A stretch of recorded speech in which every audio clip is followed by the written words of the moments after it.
We've all taken photos that weren't the sharpest, out of focus, and sometimes those photos are the best ones. So how do we fix this? Or at the least, how do we make sure that the majority of the photos we take are sharp and in focus? There's a few things we need to make sure we're doing in camera to fix this, but first let's start with our choice of lens. Buying a cheap lens is only going to increase your chances of having lower quality, less sharp images.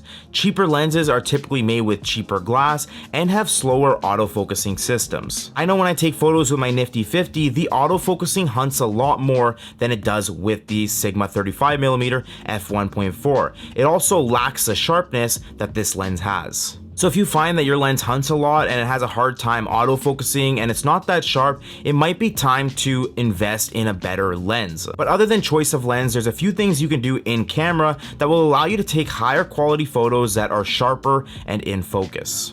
If you want sharp shots, you need to make sure you're shooting at a high shutter speed. Something as little as your subject moving or your finger clicking that shutter button can give you unwanted motion blur in your shots. So as a general rule of thumb, I like to set my shutter speed at 2 to 3 times my focal length. So if I'm shooting with a 35mm, my shutter speed is usually set above 1 1/100th of a second. And the majority of the time, I actually set my shutter speed way higher than that, sometimes even 5 to 6 times my focal length. Shooting at a higher shutter speed is going to make sure that shutter closes super fast to make sure it freezes all motion in your shot. Here's a photo of me moving at a slow shutter speed and another taken at a high shutter speed. You can see if I zoom in here, the one taken at a slow shutter speed has no detail on my face because everything is basically blurred. This would make it extremely hard to work with if we wanted to do any skin retouching or anything like that.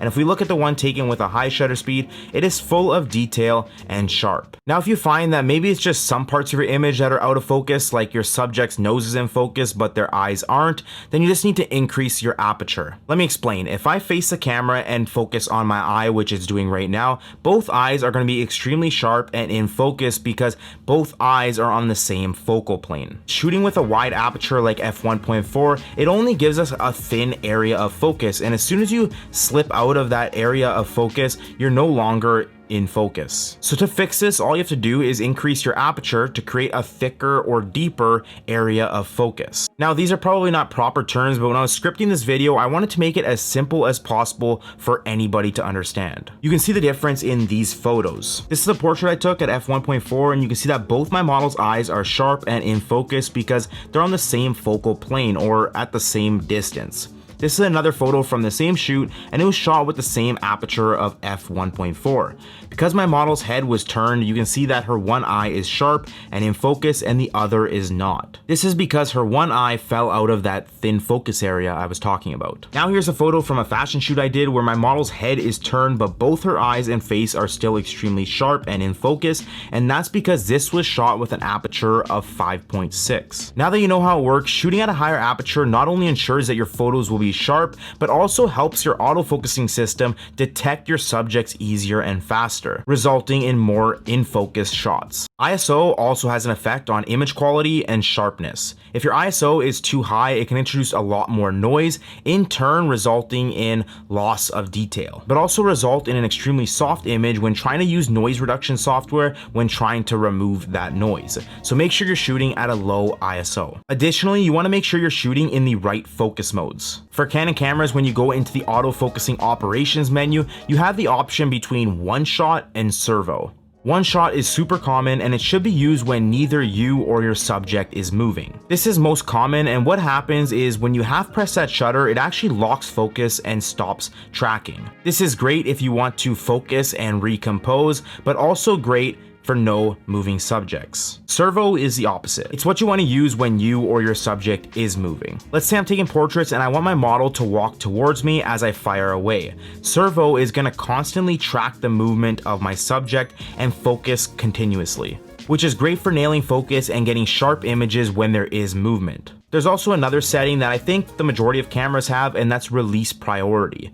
Release priority is basically the setting that tells your camera what your main priority is. Every time you click that shutter button, do you want it to capture the photo whether your shot is in focus or not, or do you want the camera to make sure that the shot is in focus before it releases the shutter? This is great to limit the amount of out of focus shots when you're shooting photos where you and your subject are still. However, I remember when I was first starting out, I had no clue that there was two different settings, one shot and servo. I also didn't know that there was a setting for release priority. So when I would take photos of my subject walking towards me, I would click the shutter button and it would only do a half press because the camera wants to make sure that it's in focus. So I'm losing like a second there where the camera has to process if it's in focus or not. Plus I'd be in one shot, so as soon as I click that, it's locking focus where my subject was, and then within that 2 seconds where the camera is processing, my subject already moved. I was never able to get a shot of my subject in focus, making it almost impossible to capture moving subjects. So make sure you're using the right focus modes and settings for what you're shooting. And yes,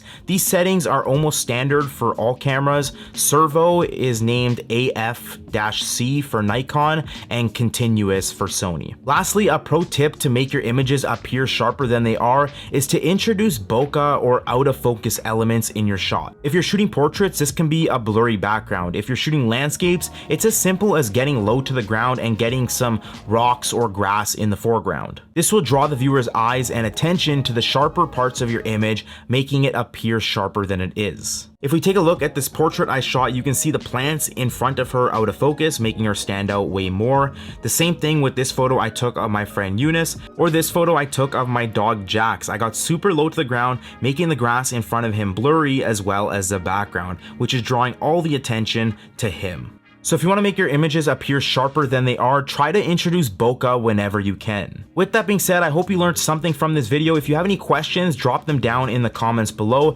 If you enjoyed the video or you found it useful, hit that like button. Make sure to hit that subscribe if you want to see more videos like this, and hit that bell to be notified when I post a new video. And I'll see you in the next one. Should I wear the hat? Stupid tan. Wearing the hat. Okay.